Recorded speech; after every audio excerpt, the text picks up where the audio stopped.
Part One-on-One with Mr. Burgher.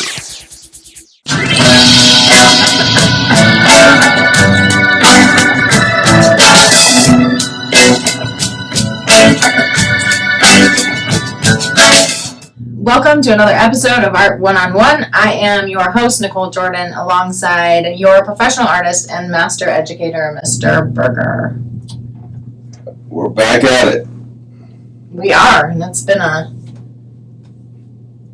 crazy week as normal. Not anything new, I suppose. It's par for the course, you know.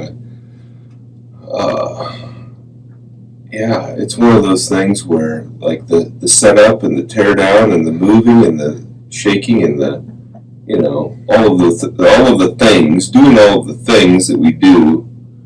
You mostly. You have the hard job of getting everything ready and set up and that. Right, for this, but, you know, in general, I mean, you know, there's lots of moving pieces. Right, there's lots of moving pieces, so. Such is life. Yeah. And I think it's, it's just the way that it is. It's just that time of the year where you're just kind of getting to the swing of things and trying to settle into a routine a little bit, and it takes a good minute to get there. And we're both teaching right now. Right. So, and it's the first full week of school, so it's draining.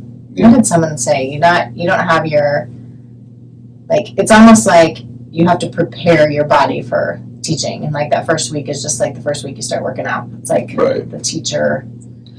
Right. You've got to get your mind into that routine of what's going on. So. And your body. It's all taxing. Yeah. So anyway, all right, we can jump right into our cards if you want to do that. Okay. Yeah. This is the Ask the Art Guides. Ask the Art Guide segment that we use cards from Lawrence King Publishing and kind of go with the flow with the letting this lead the conversation. The intention of it is to help guide the conversation. And so where are they guiding us today? They are guiding us with Joseph Beuys. Beuys? Joseph Beuys is how I pronounce it. Joseph Beuys. Beuys. I'm going to say Beuys. And he is it's an interesting card. He does a lot of work that is conceptual, performance art, happenings, that sort of thing, where he would do things. He was a member of in World War II, he was a German and a member of what was called the Luftwaffe, which was the German Air Force. And he was shot down over Russia and held as a POW and had many, many injuries from the airplane crash when he was shot down. And pre-art days? Yeah. Well, I mean, I don't know that he made art before that, but I definitely know he made art after that. Anyway, after this crash, he would use certain elements like fat and felt, because that's what he was first captured by a native group of Russia, a native peoples, and they took him in. They wrapped he had body burns all over his body, and so they wrapped him in like a lard or a fat. Really? And that acted as a salve to protect his skin from bacteria and those sorts of things. And then they wrapped his body up in felt, like a felt blanket, and that acted as a bandage or a cocoon where he could heal. And over time, you know, his wounds healed, and it was this native indigenous group, for lack of a better word, this Russian group that really saved his life. Wow. And he was, again, very much influenced by that, and ended up using fat and felt as parts of his art media for years. Among other things, he did other things. He was very famous for coming to the United States, and he did a lecture tour.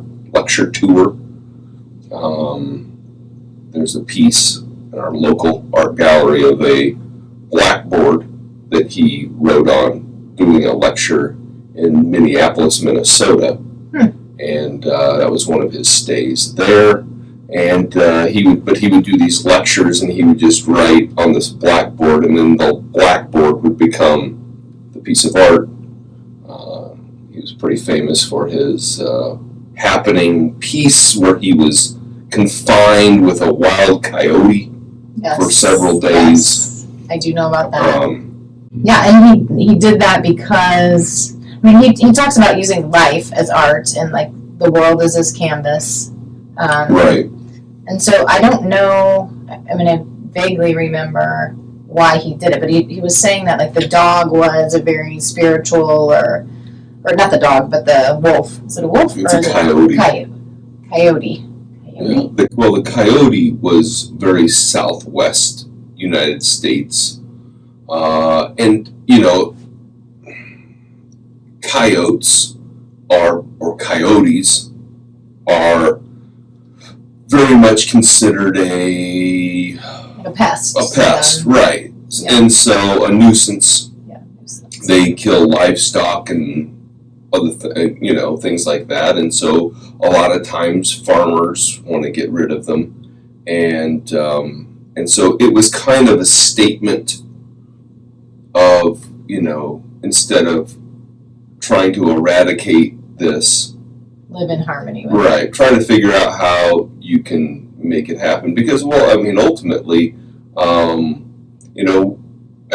we've discovered, because of our stupidity, by eradicating certain animals, what you do is you create other problems by animals that may not be considered a problem. So because you don't have, in Iowa, because you don't have a huge coyote population, you don't have a huge wolf population, you don't have a bear population, you don't have these animals like that, well, now you have a huge deer population problem because all of the predators for deer were gone, so they're just able to multiply out of control. And yes, you're messing with the circle of life. Right, so now what do? Now there's this balance that was in place for eons, and then because you think that something's not what you want, then you get rid of it. Now there's problems. But anyways, I think it was kind of a statement on that sort of thing. Seems like it. It seems like he used that. He used his art in life, which he called his art, as a platform just to try to create change. He seemed like a very spiritual. Although this seems so dark. I don't feel like he was dark in the things that I've learned about him. And again, I think that not that it's right or wrong or whatever it is, but I think like you look at the card. Yes. You know the card. You know what the card is. Well, I mean, you've got a dead rabbit hanging. You've got what is this thing? What is that thing He's called? just wrapped in a piece of felt. I know, but there's a name for that. It's called a piece of felt. He's just a blanket. Okay, but that's not normally what I would perceive.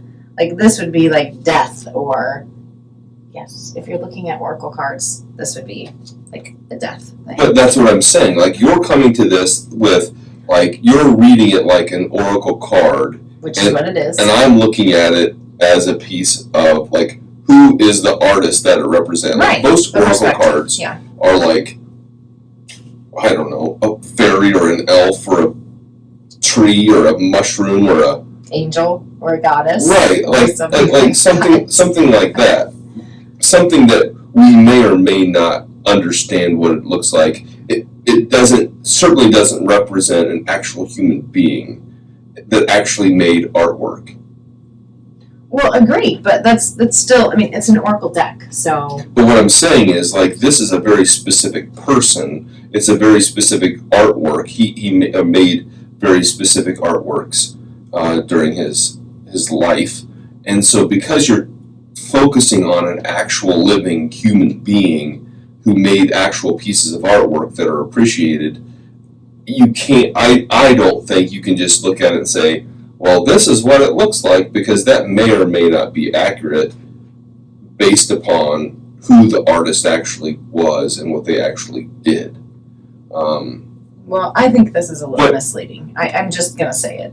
I mean, just based on reading the cards. I know what you're saying, because it does represent, obviously, a big piece of his life. Right. But if I'm looking at this from an oracle card reading, not just the artist, and I'm pulling this card on somebody, I'm like, oh, this is good. But it isn't a good, I mean, for him, it wasn't a good time of his life either, honestly. Well, I can't speak to that. I don't know what he was doing. They found him in the war. This piece of it, I'm saying, with the felt and the whatever. But I think his thing was paying homage to, or showing respect to, the people that saved his life, and representing how he ended up coming to do the art that he did, or coming to, like, being able to survive the traumas that he went through. Right. And so, I mean, some people might say, well, that's really sad or bad or whatever, but at the same time, we had this conversation. We've had this conversation many times. We have this conversation. Personally. Right. I tend to be on the positive side.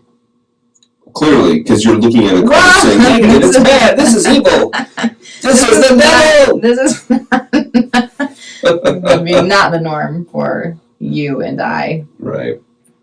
Okay, well, Joseph Beuys. You say Beuys. I say Beuys. Beuys. It's a cool story. I mean, goodness, there's a lot of, which leads me into when we're talking about the story of his life and the war and how he came in to use fat and felt and all of that in his art. It's a little bit of storytelling with this artist. Yeah. And the video that I pulled from Journey into the Archives. Journey into the Archives. Yes. Wonderful. Okay, so that was about?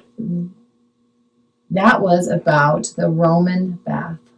I was trying to think how I was tying that in. So it was about Roman storytelling. baths. You were talking about the storytelling. Yes, because in this, you talk about how, you love the storytelling. Again, it's always like, this is your performance art. You're definitely leaning more towards the performance art more than which is, I think, is interesting, because I don't know that in the older videos, or are you thinking of as a person? I don't know. I guess I don't follow what you mean. Like this guy used life and performance, and I feel like that's kind of your wheelhouse, your forte. You think so? Yeah, storytelling. Yes, these videos, the storytelling, the history, teaching people. You don't think so? You do more of that, quadruple times what I see you put on paper. True, I probably do. So the Roman bath was, you pointed out how you loved the storytelling. And right. Well, at the end of the video, I think I did like a video montage, clippity-clip-clap, very artsy thing of why I tell stories and the importance of telling stories and that. Yeah. And the fact that you love teaching. But that's not the whole video. That's the. But it's a big part of the video. It's a component, yeah. Yeah. And that seems to be, like, going back into the archives, that seems to be what do I want to say? A consistent component that you tie into your videos. And I loved that video. It was very interesting to me on the Roman baths. Of course, because I'm into health and holistic, and like it kind of cracked me up a little bit that you're talking about opening up your pores and what products you're using and well, but that's a part of it. Like, I think that video was inspired by multiple things, as lots of things that I do are or would be, which it doesn't seem out of line. But I had gone to Italy and went through Pompeii and went through some of the bathhouses and things like that. Well, you did go through these. So were those your actual videos? Some of those videos were my actual videos. No wonder they were just all over the place. Oh, jeez. Just kidding. No, they probably were because of that. Like a lot of these videos were taken without the intention of making video content of it. I was just shooting home videos. Oh, look, here's a ancient toilet or whatever it was. But some of those were old videos of mine, and some of them, I don't know, without going through and really looking, I can't really give you. But the point is, I went through these places, and a buddy of mine lifts weights pretty much at that time. This is going back years ago. 6 years. Well, this video was 6 years old, I think. So this buddy of mine at that time was getting into lifting and stuff like that, and was complaining that he would go and lift, and then he would go shower, get dressed, dry off, get dressed for work from the workout place, whatever you call that place, a gym. And then from the fitness center to work, he was like pitting out his shirt and like, he had to like take several. Starting all over again. Right, he had to change his clothes. And I'm like, and in my head, I was thinking, the problem isn't that you went and you worked out and you're sweating and it's that your decompression from the what? I'm just listening. The decompression from why do that's funny? Because I don't know where you're going with this. From like the workout when you're hot and you're working, your bodies are and your muscles are working. Lymphatics, and your system is going. Your skin is hot. It's opened up. Detox. You gotta shut it back down so that you're back to neutral. And so the problem isn't that he went and he worked out and then he whatever. The problem is, and from my point of view, is that, okay, so you take your hot shower. You don't take a 2-second hot shower. That's not going to work. Your body's still going to be hot. Right. Your pores are going to stay open. You've got to slowly cool your body down. This is what the Romans did. This is how they did it, and the process that they went through works. It's going to be like a half a day process, though, going from the but it's not steam room to the hot bath to the medium bath to the cold bath to the it's really not. Massage. It's not. This is the kind of lifestyle that I need. But it's not. I mean, it was you go from the hot bath to the medium, and it's just a matter. I mean, back then it was okay. You got to go from a hot to a medium to a cold. Now we have these things called adjustable temperature in the shower. You can manually, in the one shower, turn the temperature from, okay, I get hot, put the soap on, let my get it through my pores. Sasquatch, is that what it was called? Dr. Squatch. Dr. Squatch. And now you can buy that anywhere. I mean, back then, you used to have to, the only place you could get Dr. Squatch soap was to order it online. Anyway, so you hot, soap your body, boom, turn the dial down to the medium, then, you rinse it off, you do your hair, boom, boom, boom, then before you get out of the shower, you turn it, you don't have to freeze yourself, you don't have to put yourself in a shock, but you just turn the temperature down, you cool your body down, you close your pores back up, then you dry off, you towel off, you're good to go for the day. Calm your nervous system. You slowly bring your body temperature from hot to cold. Boom, you get out. You're exhilarated. You're fresh. You're ready to go. You don't have to go get. You don't have to go get go to the sauna or the massage or the this or the. You don't have to do all of that. It's just a matter of temperature. Well, the truth is that's the way to do it. Like if we weren't living in our stressful, well, because it just cracks me up that you you're in tune with all of this stuff. I'm not in tune You're with using an art video to But the thing educate people about this isn't like my idea. your body system and But it's not my idea. I didn't come up with any of this. I'm just saying that's what the Romans said. Yes. And if they had it figured out, there's something kind of backwards to think that, thousands of years later, we have reverted to not really knowing how to take a shower. Well, I mean, they're going back into, like, saunas are becoming super popular, the infrared saunas, the dry saunas, I don't know massage, that they have infrared, self-care, saunas in general. I didn't say they had You infrared. did. You said Now! I'm saying now they're becoming more popular. I'm just being disagreeable. Okay. Well, Because you were exactly. on the attack with me. I feel like I I wasn't on the attack. I was just you were just impressed and a little... you were mystified by my knowledge of showering.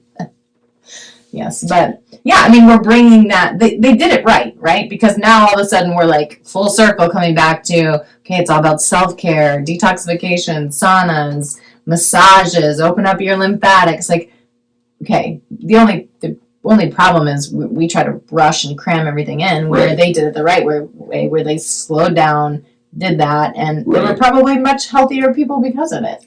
So Well, it's an interesting video to me. I mean, I don't know if they were much healthier people, but they were definitely, if you look at their society versus our society, We can't yeah, they were compare. probably much healthier. We have a lot, people in our world today can, for lack of a better word, afford to have a very, a lifestyle where they don't really move around a whole lot, a very stagnant lifestyle. Yeah. And, our jobs are sitting at a desk and being in a cubicle, or, the most exercise you get is walking to the word process or the copy machine or whatever, it's not like, a lot of people are just like, that's how people work. And for a long time, people didn't even go to work. They just stayed home and worked from home. You're talking about during COVID? Yeah. Like nobody went anywhere. I think a lot of people are still at home. Just because they chose. But I think that's it. Like our society has been like, okay, like you could never just do business from home. Well, now, you go to a mall and the mall is like, like there's like nothing. Dust flying through. It's like the Wild West of spaces that nobody uses. Like people realize, I don't need a brick and mortar to do business. I can do business on the internet. Which really sucks for the people like myself that are always looking for something last minute, because that's how I roll with shopping. So that really is messed up my shopping game. Yeah, well, I guess you have a few options still left. Amazon, which is not such a popular thing, but does it make things easier. Well, out of soap, out of Dr. Squatch. Wait, is that what it is? Order it on Amazon. Well, I don't know if you can. I don't know. I know you can order tarot cards or whatever these things. Oracle cards. Yeah, you can order those suckers off of the Google machine, but I don't know about soap or anything. I don't buy soap at places like that. I buy it at a store from a human. Yes. Just like you like to check out with a human. I don't like, and maybe I'm the only one, but I don't like going through a self-checkout. They're not paying me enough to check out my own stuff and then, give me a 15% discount. Well, now you can wait in line because there's only like one checker. I don't care. I will wait in line. Which is so frustrating. Either I'll wait in line or I'll leave. And that's it. And I have done both. I am sure, to prove a point. It's not about proving a point. It's about knowing how I want to shop and how I want to do things. Either if I want to just get stuff and order it and pay for it myself, I might as well just order it from a website and have it delivered straight to my house. Or, go to wait in line for a checker, an actual human being to put my stuff in the sack and walk out the door. But, I'm old school like that. I mean, there are some people that love the fact that they can check out their own stuff and package it the way they want, and I get it. But that isn't me. That's not my... Speaking of you and rating you, I still haven't given the video rating yet. Oh, yes. What is the rating of the... for the Roman... The Roman bath. I didn't love your music was different back then, and your... music back then. Yeah, your intro was different. Yeah. The music you used in this video is a little bit different. I definitely like the change in your music. It's more like the opening credit music, or the music that goes throughout the thing. Both. Yeah. Yeah, I didn't love either of those. You still had the same funny videos that were in there, funny videos that were in there. Yes, you're always popping in funny things like. Right. Like the clips of yes, things. Funny clips of what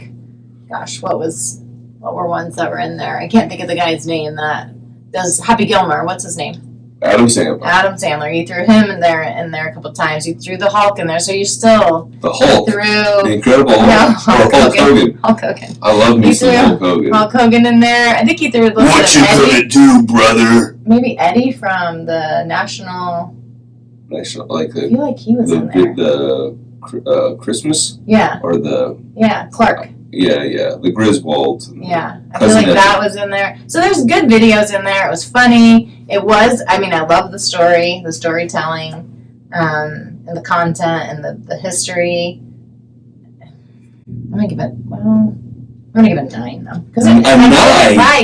I thought it was, no, I'm gonna back that off. Because your video, you're moving around in the bathhouses and you were all over the place. Okay. You're much better at when you're more intentional. Like when we go places now, you're like, oh, I should shoot a video here. Or, and you do a good job of it. Back then, whatever video you took, I was dizzy watching it half the time. So we're going to back it off to an 8. An 8? An 8. Holy Moses. That was 6 years ago. I went from a 9 to an 8, so hopefully people can go back and appreciate the 8 that I'm getting. It was a good video. But actually, I'll be honest. I'm surprised you gave it an 8. Well, for the things because I think there's humor. There's I will agree that I'm a funny person. I will agree that funny because you're talking about how buffy you used to be in the video back when you were a wrestler. I tell you what, when I was wrestling in college, I was jacked. But I don't know that I've seen those pictures of you. Maybe you should show me. No. You should have known me 20 years ago. Buff right now. But anyway, You're surprised. I think that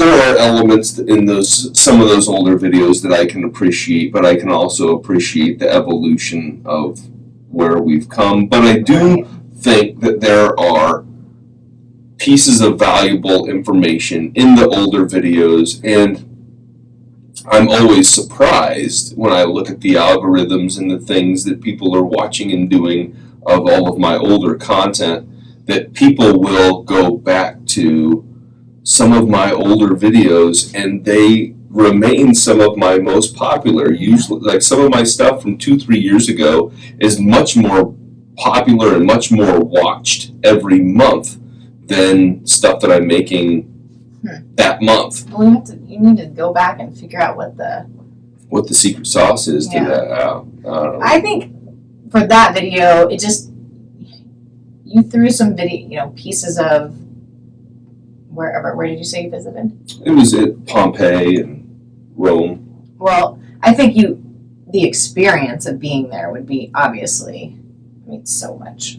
I would love to go in and visit those old places and how deteriorated were they? It's the thing, Pompeii, there are parts of Pompeii where things are just falling down and missing, but there's also parts of Pompeii where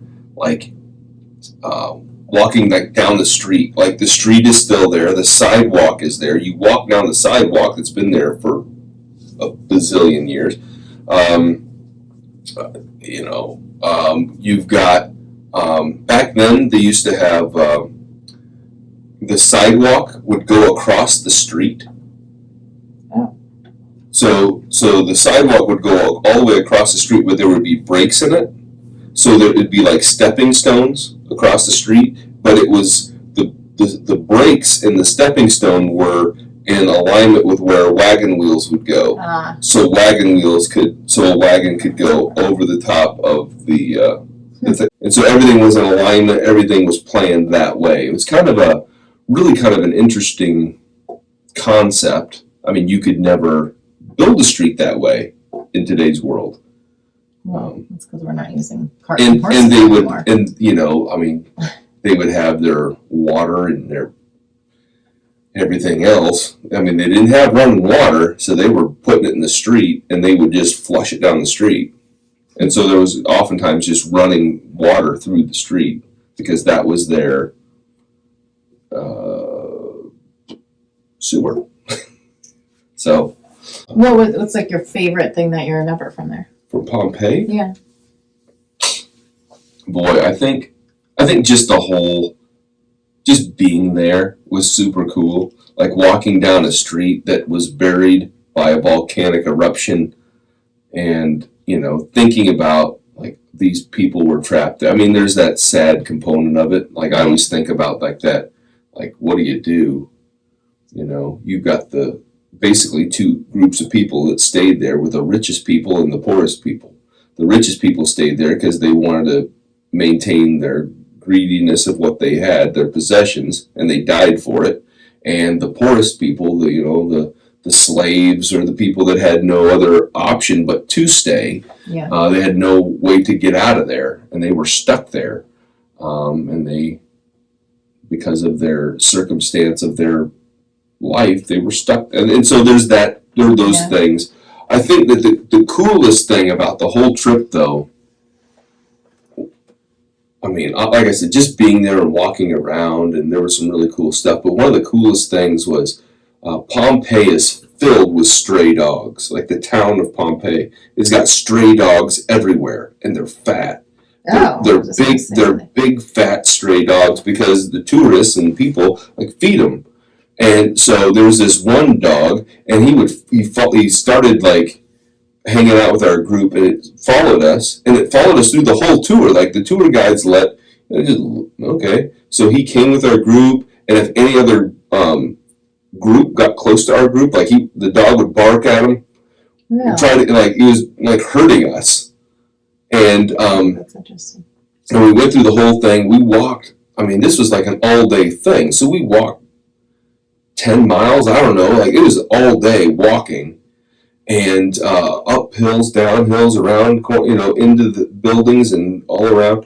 And at the end of this thing, the dog went and it laid down, and that was the end. It was like, okay, I'm done. I've done my job for the day. And so that was kind of a non-art related story, because unfortunately, a lot of the mosaics and the artworks and the things that were in Pompeii that were interesting or unique or beautiful or whatever, they've been ripped out of there, and they put them in a museum somewhere, so they're not really even in Pompeii anymore. Right. So you got to go to, I think Naples is where you go to the Pompeii Museum. You can't even see it in Pompeii anymore. And there's little pieces of it all over the place. In Minneapolis, there's a piece of a Pompeii mosaic in Minneapolis, Minnesota.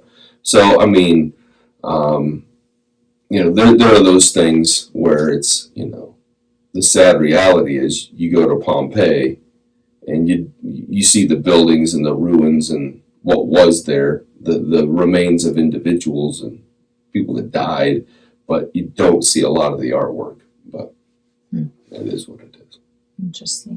Interesting story. Well, I think we're probably over time, maybe. We need to wrap things up. Yeah, I think we're at a good, decent stopping point, but I think that one of the things that I would like to remind my my Art 101 followers, the people that like to watch us on Art 1-on-1 and all of that, is that we are all over social media, and you can like, share, follow, and do all of those things as you always do. But I am on some new pieces of social media. The most recent that I've been put into is Cameo, where celebrities and YouTubers and social media types and podcasters and all types of individuals with a certain level of following can be asked to do a message, greeting, of this or that. This is not intended to be, this is not an advertisement for that. It's simply just an FYI, public service announcement of, if you're looking for something like that, you can go to cameo.com. Have you put on there like an example or like a video? I put there's like an example, like a little, hey, how you doing, friends and scholars. I didn't even know what Cameo was. And so you can get on there and check it out.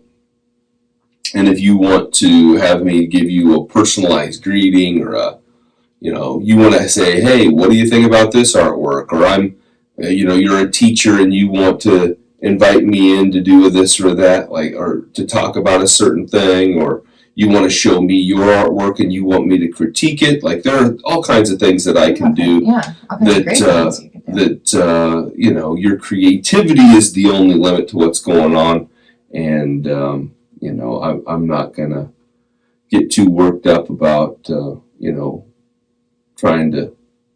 Well, you are a celebrity, and like my little first grade class, apparently, so we had art today, the first day of art for specials, and a kid whispered to me that Mr. Burgher was this celebrity on YouTube, and then he did art videos, and I just acted like I didn't know that, but so apparently you're a little bit of a celebrity in the first grade class. Clearly they're avid watchers, because they have not watched any of our podcasts, which maybe that's not appropriate for them. No, absolutely not. Yeah. Like, this is not intended. I can assure you they're watching worse things than our one-on-one. I don't know that we should go out on the public spectrum and say they're watching worse things. Okay, I have 3 boys. I know what's out there. I'm sure some of them, one of them, 2 of them. I have 3 children. Yeah, content is so available. It's so hard to monitor all of that stuff. I've got 4 children too, but I can't believe that Hank is Hank is watching our 101. You just sent him one yesterday. I just sent him one yesterday, so that's because he was in the video. Right, but I wouldn't say that most of my content. Not that it's clear. It's not bad. No. It's just not. It's more middle school, high school geared than it would be for any, like a younger. I wouldn't encourage. I can contaminate my own children, but I wouldn't. If somebody said, I don't know that I would let my kid watch Art 101 with Mr. Burgher as a 5-year-old, I wouldn't be terribly offended. Yeah. Now, if somebody said that I wouldn't let an adult watch it, then I would question their judgment, because there's so much great content on our website. Point being, you are now on Cameo. You can do greetings, you can do reviews, you can do all kinds. And they're really limitless opportunities. Yeah, there's lots of stuff we could do, but I am available also on all branches of forms and facets of social media as well. Yes. So reach out, like, subscribe. Jump back into the archives, look at some of his videos. Yeah. There's, like I said before, there's tons of stuff out there. And if you go down into the descriptions of the videos, I try to put in their suggestions, like if you like a certain type of video on a certain topic, I try to put other like type topics together. So if you're watching a video on a Renaissance artist, And I usually try to give you some other options for other Renaissance type artists and art videos that would be related sort of content in the description. So there's the long videos, the detail videos, and the short videos. So they're all in there. And there's even a new little branch on some of these where I put the pod. So if we talk about a certain thing on the podcast, I put the link of the podcast that we discuss certain individuals or topics as well. You are brilliant. You don't got to tell me twice. All right, well, let's wrap it up. All right. Hope everyone has a good day or night, whenever you're watching. We'll see you again next time. Have a good day.